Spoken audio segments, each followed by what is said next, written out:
오늘의 사연 시작하겠습니다. 오래전 이야기입니다. 사연 매번 듣기만 하다가 추억을 안주 삼아 이렇게 글을 다 적어보게 되네요.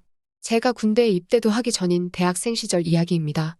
면허학원 등록해서 2달 만에 면허증을 취득하게 되었습니다. 자만심 때문인지 젊은 치기에 그런 건지 면허증 나오자마자 차를 빌려 어디 먼데 한번 다녀올 계획이었어요.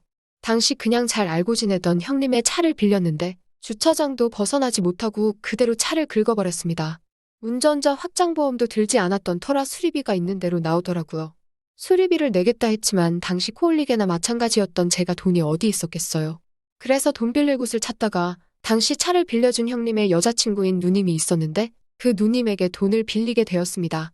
당시에 형님하고 같이 해서 자주 만났기 때문에 친분은 오래전부터 있었지만 아무리 그래도 저를 못 믿고 그런 큰 돈을 선뜻 빌려주겠다고 하니 조금 의아했습니다. 형님의 여자친구라서 더 그랬다기보다 그 당시에도 객관적으로 보기에도 정말 예쁜 누님이었습니다.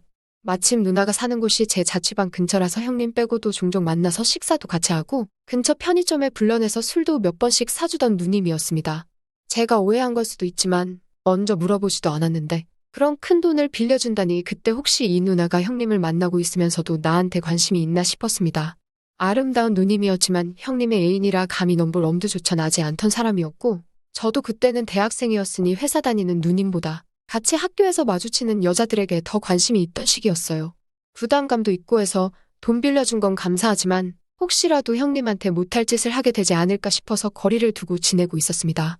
하지만 제가 거리를 둔다고 멀리 지낼 수 있는 상대가 아니더라고요. 일단 사는 곳부터가 서로 가깝기도 하고 아무래도 금전관계로 얽혀버린 관계이기 때문에 누님이 저를 먼저 찾을 때 제가 바쁘단 핑계로 만남을 거절할 수 있는 상황이 아니었습니다.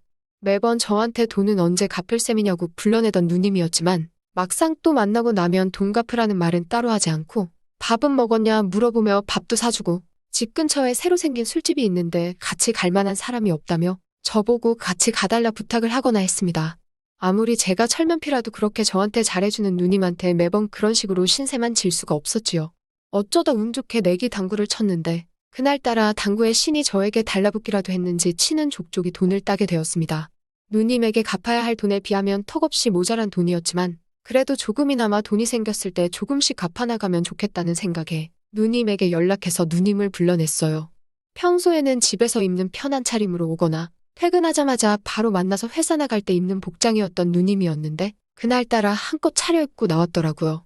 차려입고 나온 누님을 그날 처음 본 건 아니었지만 왠지 그날따라 기분이 참 묘했습니다. 첫 데이트를 나온 사람 마냥 괜히 누님을 보니 저부터 설레기 시작했어요.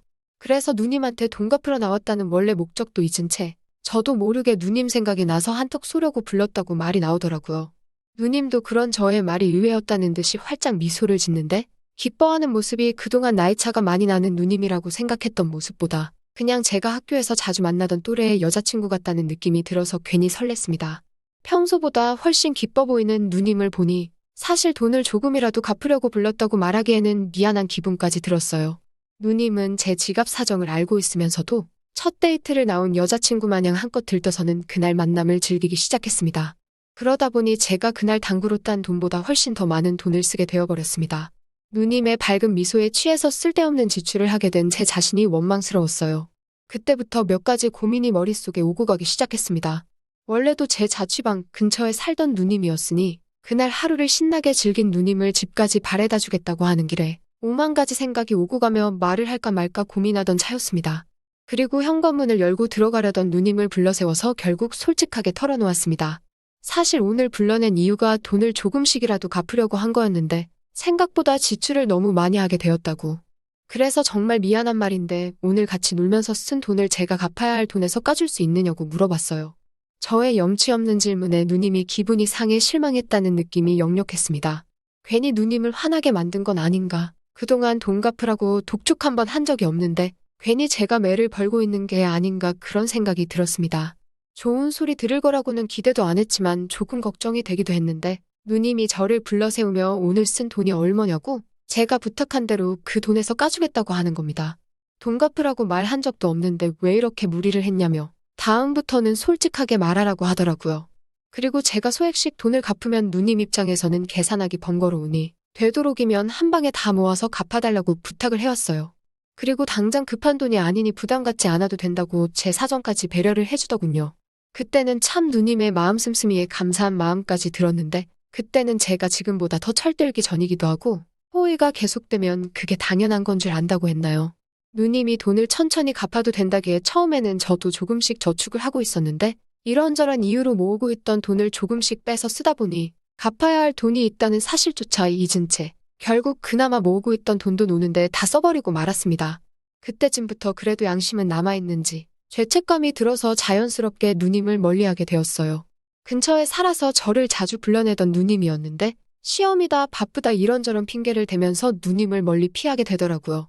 그러다 누님의 태도가 바뀌기 시작한 건 평소처럼 저한테 퇴근하고 밥이나 먹자던 누님의 부탁을 시험 때문에 바쁘다고 거절하고 근처 대학가에서 친구들과 길거리 지나가는 여자들 전화번호를 물어보며 돌아다니고 있을 때였습니다.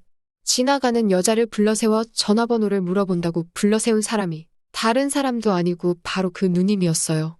누님은 시험 때문에 바쁘다더니 이게 시험 공부를 하고 있는 거냐고 잔뜩 실망한 눈치였고 그때부터 누님이 저를 대하는 태도가 180도 달라졌습니다. 제가 누님한테 지은 죄가 있으니 그날 이후로는 누님이 하는 말에 절대 복종을 하게 되었어요. 누님은 그때부터 저에게 이런저런 사소한 부탁들을 하기 시작했습니다. 부탁이 못 들어줄 정도로 어려운 게 아니었고 자잘한 잔심부름 같은 게 전부였습니다. 괜히 오밤중에 불러내서는 비타민 음료를 사오라고 한다던가 집에 와서 못질을 하고 가라던가 하는 어이없는 부탁들이 전부였어요. 그런 어이없는 부탁도 거절할 수 없었습니다. 일단 누님이 저한테 기분이 상해서 돈을 내놓으라고 하면 당장 그 돈을 구할 능력이 되지도 않았기 때문에 최대한 누님의 심기를 건드리지 않으려고 원하는 대로 다 해주려고 노력했습니다. 어쩔 때는 누님이 사는 집까지 저를 불러내서는 그냥 한번 불러봤다며 이제 가보라고 저를 똥개훈련하듯이 대한 적도 있습니다. 그때쯤부터는 저도 기분이 조금 나쁘기는 했지만 그래도 누님의 뜻을 거역할 수는 없었지요. 한동안 누님의 그런 잔심부름에 시달리던 열대야 때문에 뜨거워서 잠 못 이루던 어느 여름밤이었습니다. 에어컨 요금이라도 아껴볼 생각에 집에서 부채질하면서 버텨내고 있었는데 누님에게서 전화가 왔어요. 너무 더우니까 자기 집으로 세계 맥주 몇 캔 사가지고 오라고 말입니다. 저도 엄청 더위를 타고 있던 상황이었는데 누님이 맥주 이야기를 하니 평소에는 먹어도 별로 취하지 않아서 좋아하지도 않던 맥주였는데 맥주가 시원하게 제 목을 넘어가는 걸 생각하니 참을 수가 없더라고요. 그래서 염치불구하고 누님한테 조금 넉넉하게 사가도 되냐고 저도 조금 마시고 싶다고 솔직하게 이야기했어요. 누님은 저의 말에 딱히 대답이 없었습니다. 그런데 저도 시원한 맥주 생각에 더 이상 더운 걸 참지 못하겠고 죽이 되든 밥이 되든 일단 맥주를 누님이 사오라고 했던 것보다 더 많이 사가지고는 누님이 누님 돈으로 계산해주면 계산해주는 거고 아니면 그냥 내 돈으로 사 먹은 셈 치자고 할 생각으로 편의점 냉장고에 있는 세계 맥주를 거의 종류별로 하나씩 전부 집어가지고 누님의 집으로 향했습니다. 누님의 집 앞에서 도착했다고 연락을 해도 도통받을 생각이 없길래 누님의 집 앞까지 찾아갔어요. 초인종을 누르니 누님이 문을 빼꼼 열고 저한테 왔냐고 물어보는데 문 틈을 보니까 누님이 혼자 있는 게 아니라 누님 친구하고 이미 술자리를 벌이고 있던 상황이더라고요. 저한테 심부름을 시킨 건 저랑 술을 마시고 싶어서가 아니라 더운 날 모자란 술을 사러 가기 귀찮으니 저를 불러내서 사오라고 시켰다는 생각이 들었습니다. 그때 저는 속으로 누님이 더 이상 저한테 관심이 있거나 그런 게 아니고 그냥 돈 얼마 빌려준 걸 빌미로 부려먹으려고 한다는 생각밖에 들지 않았습니다. 그날 저에게 실망해서 저한테 못되게 군다는 생각이 들었어요.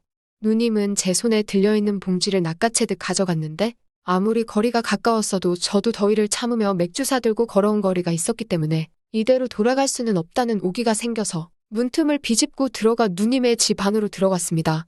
술자리에 같이 있던 누님의 친구는 누님의 미모에 비할 바는 아니었지만 다들 한가닥 하는 미모를 자랑하고 있었습니다. 술을 얼마나 마신 건지 둘 다 얼굴이 시뻘개져서는 어느 정도 맛이 가 있는 상태였습니다. 무더위에 걸맞는 한 줌도 안 되는 옷들을 입고 술을 마시고 있는데 막상 오기가 생겨서 집 안으로 들어왔지만 두 미녀를 사이에 두고 있으니 어디다 눈을 두어야 할지도 모르겠고 긴장이 되기 시작했어요. 두 사람은 아직 애송이인 저를 놀리기 위해서 그런 건지 아니면 제가 오기 전부터 나누던 이야기인지는 모르겠지만 남자인 제가 듣기에 조금 민망한 이야기를 나누고 있었습니다. 그 대화에 제가 끼어들 틈은 없었고 그렇다고 경청해서 듣고 있자니 그 주제가 경청해서 들을 만한 주제도 아니었어서 고개 숙인 채로 맥주만 홀짝이고 있었어요. 저는 있는 둥 마는 둥 신경 쓰지도 않고 둘이서만 이야기를 나누고 있었는데 그러다 난데없이 누님이 저를 쳐다보더니 저보고 나쁜 몸을 하면서 저를 막 대하기 시작하는 겁니다. 솔직히 돈 빌려준 게 있어서 제가 누님 말에 별 반응은 못했지만 정말 저보고 돈도 없는 게 어쩌고 하면서 깔보고 무시하는데 자존심이 조금 상하기 시작하더라고요. 정말 한순간에 욱해서 저도 누님에게 한마디 하려고 했지만 보아하니 술도 많이 취했고 제가 한순간에 감정으로 뭐라 맞불을 놓기에는 그 당시에는 제가 어떻게 마련할 만한 금액이 아니었던지라 그냥 뭐라고 떠들던 간에 최대한 무시하고 있었습니다. 안 듣고 있으니 누님이 혼자 열이 받아서는 저한테 쌍시옷 들어가는 말을 하면서 왜 말을 안 듣냐며 너는 내가 시키는 대로 해야 되는 거 아니냐고 막말을 하더라고요.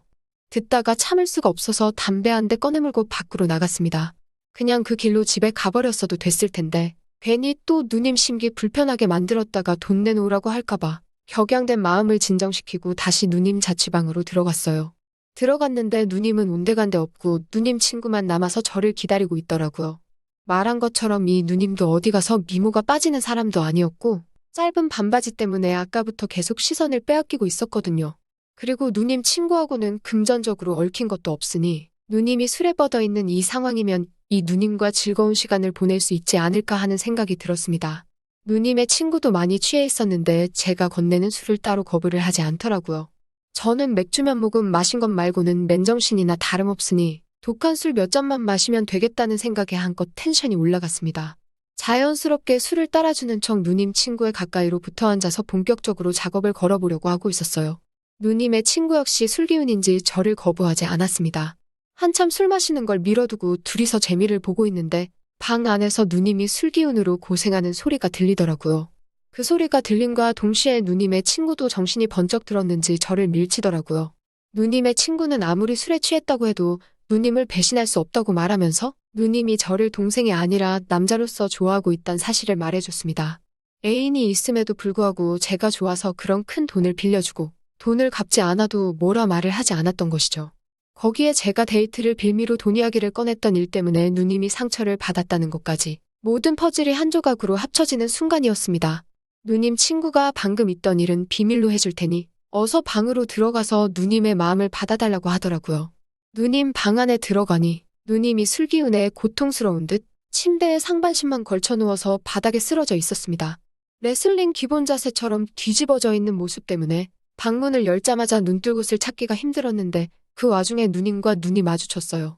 그래서 저도 누님 옆으로 다가가서 평소에 저도 누나를 좋아했다고 거짓말이긴 했지만 분위기를 맞춰줬습니다. 누님은 밖에 자기 친구가 있다는 것도 잊은 건지 그 길로 곧바로 저한테 달려들었어요. 제가 누님한테 진정하라고 밖에 누님 친구분 계신다고 말하니 그럼 친구도 같이 하자 그러라고 말도 안 되는 억지를 쓰고 있더라고요. 다행히 그렇게 몇 번 누님을 달래니 올라오는 술기운을 이기지 못하고 잠들어 버렸습니다. 누님 친구도 누님이 잠든 걸 확인하고는 아침에 일어나면 잘해주라고 말하고 자기는 집에 가겠다고 하더라고요. 밤길인데 발에다 준다고 하니 제가 한 말이 늑대나 다름없는데 저를 어떻게 믿겠냐고. 그리고 자기도 아까 하다가 말아서 아쉬운 상황이라 어떻게 될 줄 모른다고 농담을 하고는 콜택시를 불러서 집으로 돌아갔습니다. 그리고는 다음날 아침에 술 깬 누님하고 거의 애인 사이처럼 지냈습니다. 제가 군대 갈 때까지 누님의 애인인 형님 몰래 만났어요. 면회도 몇 번 와주고 그랬는데 언제부터 연락도 안 되고 면회도 안 오더군요. 전역하고 나서도 연락이 닿지를 않았고 혼자 살던 자취방까지 찾아갔는데 누님은 이사를 간 건지 온데간데 없었습니다. 알고 봤더니 형님한테 저랑 만나는 걸 들켜서 된통 당한 것 같더라고요. 다행히 형님이 저를 어떻게 하려고 학교까진 찾아오지 않았습니다. 당장 누님이 아쉽긴 했지만 어쨌든 저는 돈도 안 갚았고 좋은 시간 많이 보냈으니 더는 욕심부리지 않고 그녀를 놓아줬어요. 지금은 이렇게 어엿한 사회인이 돼서 그때 갚아야 할 만큼의 돈을 한 달이면 벌고 그 사고를 냈던 차종과 같은 차종을 끌고 다닙니다. 가끔은 그래서 차 탈 때마다 그 누님이 그렇게 생각이 날 때가 있어요. 어디서 잘 지내고 있으면 좋겠네요. 또 찾아주셔서 감사합니다. 매일 새롭고 흥미로운 사연으로 찾아뵙겠습니다. 구독과 좋아요 잊지 마시고 다음 사연으로 다시 찾아뵙겠습니다. 감사합니다.